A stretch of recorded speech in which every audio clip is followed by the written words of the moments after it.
The rain's tapping was rendered almost silent beneath the umbrella. Abby and the stranger moved toward their Bentley. The city's noise receded, replaced by the soft percussion of droplets on silk and the secretive hush of midnight streets. He stood beside the door, and she slid onto the leather seat, the night folding around them like a velvet curtain. Abby settled into the back seat, half expecting a familiar wave of city lights to tug them toward somewhere expected, his place or a hotel. But as the door eased shut, she realized the car had no particular destination. It simply idled, suspended in possibility. The stranger slipped into the seat beside her, closing the umbrella with a deft snap. In the front seat, the driver, a figure near translucent in the dashboard's half-glow, cheeks sharp as moonlight and eyes set adrift, seemed less a person and more of a presence. The lines of their suits shimmered and faded, like smoke in lamplight, and their hands rested on the wheel with casual, weightless patience. Abby glanced at the rearview mirror and caught the driver's gaze, pale, almost insubstantial, a gaze that barely tethered itself to the world. She wondered fleetingly, yet the car itself was some enchanted vessel, ferrying passengers between moments that quite never belonged to the reality of night or day. No directions were given, no address was offered. The car eased into the street, and the city began to roll by in a blur of watery reflections.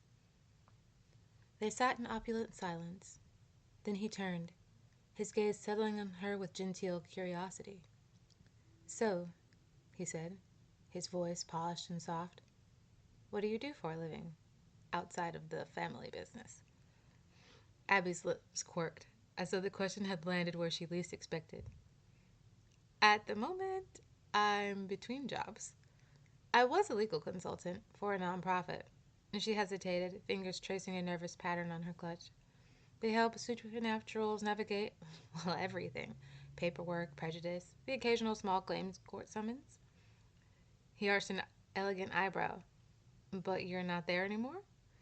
"No," she admitted, her voice softer. "I got fired."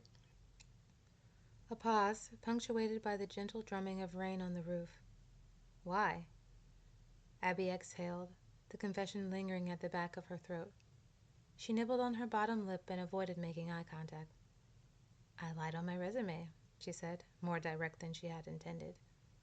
"Oh?" he prompted, amusement flickering in his eyes. She bristled, snapping her head in his direction so she could meet his gaze.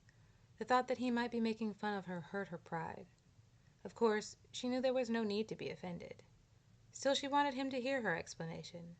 Maybe, unlike the head of HR, he would agree with her justification. "There's a reason." "I'm listening." "When people find out who I am, who my family is, and what they do, they don't see me. They only see the name and the legacy.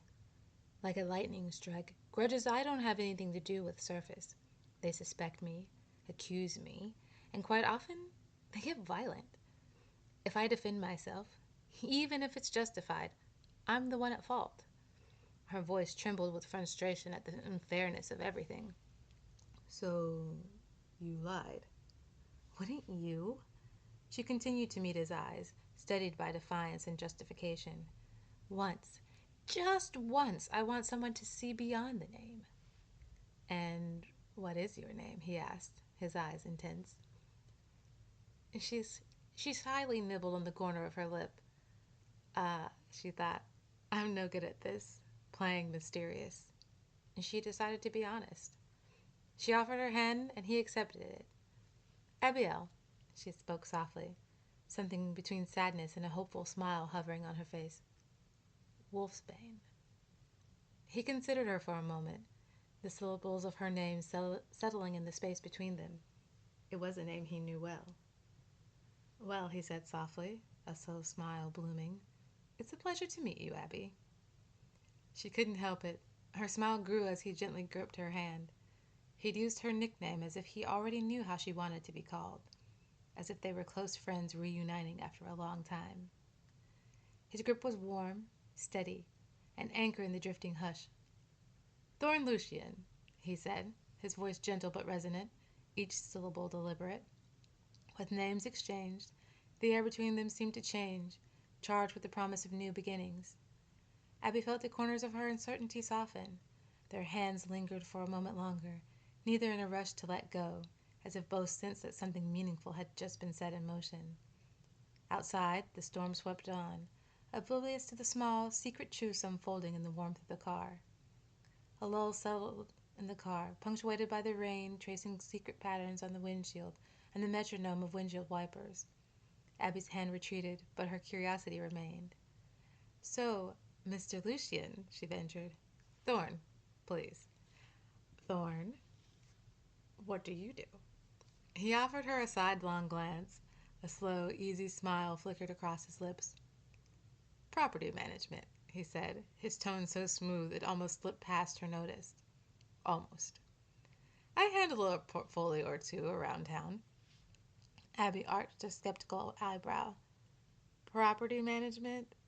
That's conveniently vague." He laughed, the sound warm, almost conspiratorial. "You'd be surprised how complicated it gets. Shifting boundaries, tenant disputes, keeping the peace. It can be time-consuming." Abby nodded. "Sounds like you have your hands full." "You could say that," Thorne replied. He glanced to his left, briefly taking in the view of the city, blurred by rain and glass. "Actually, that bar where we met happens to be on land I oversee."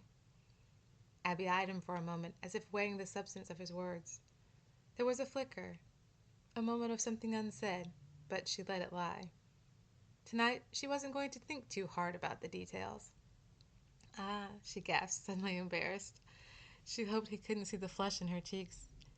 "Then you heard," she spoke softly. A smirk played across Thorne's lips. Her statement was definitely more of a question. "I did," he acknowledged, that like every patron present, he had heard her admit she had no attraction to her own kind. "Is that why you followed me?" she asked. "No, not entirely." Lightning flashed, painting his profile in silver for the briefest instant. Thorne seemed comfortable in the shadows of his cryptic answers. "I see," Abby responded softly. "Then was it your intention to hunt me?" Thorne's gaze remained steady, a hint of a smile playing at the corners of his lips. "Hunt you?" he echoed, his voice a low murmur. "Perhaps, though not in the traditional sense." "What do you mean by that?" Thorne leaned back slightly, his eyes never leaving hers. "There are many ways a beautiful woman can become prey," he said, his tone casual. "Not all of them involve the chase you might think of." Abby's curiosity was piqued, her mind racing with the possibilities his words suggested. "Such as?" she prompted. Thorne's smile deepened, his expression enigmatic. "Earlier you spoke of wanting others to see past the face value of your family name. But right now, aren't you failing to do the same? Look past the being and the need for blood and consider the many strategies or reasons for drawing others close, making them want to come to you, to reveal their secrets willingly. That sort of hunt requires patience, subtlety." Abby felt a shudder run down her spine, but it wasn't the wary feeling she had had before. This was more electrifying. "And is that what you're doing now?" she asked, her voice betraying her naive excitement. "Perhaps," Thorne replied, his eyes glinting with a knowing light. "Or maybe I'm just enjoying thrilling conversation." The rain continued to drum softly against the windows, the world outside a blur of shadows and light. Inside the car, the air was thick with unspoken words and the allure of what might come. She tucked the information away, a seed to be turned over later. At a loss for words, she turned the conversation back toward the safer topic of his mysterious employment. "Maybe one day you'll tell me what it is you really do?" His answering smile was playful. "Maybe," he agreed.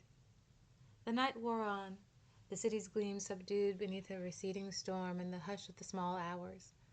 Abby and Thorne found themselves tucked side by side in the back seat, the Bentley gliding through empty streets while conversation ebbed and flowed, sometimes bright, sometimes dipping into gentle silence.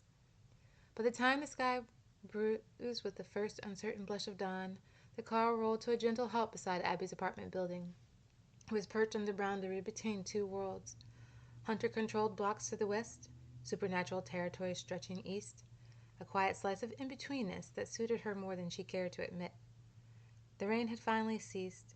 The pavement glistened, jeweled with remnants of the night's downpour, and the early light caught on the windows.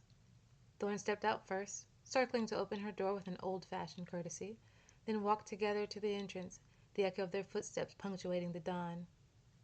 "Well," Abby began, I... tonight was..." She paused, uncertain if admitting too much would tip the balance. The words caught and tumbled, half-formed. "I had a lot of fun." He watched her, the hint of a smile curving his mouth, as if he could sense what she hesitated to say. "You'd like to do this again?" he supplied, offering her the bridge she'd hesitated to cross. She couldn't help it. A wide, unguarded smile spread across her face. "Yeah, I think I would." "I'm glad to hear that." His voice was soft and light. "I'll text you." He waited as she fished out her keys and let herself in, lingering at the threshold until the door clicked shut behind her. Only then did he turn away, slipping back into the waiting car that ghosted away quietly.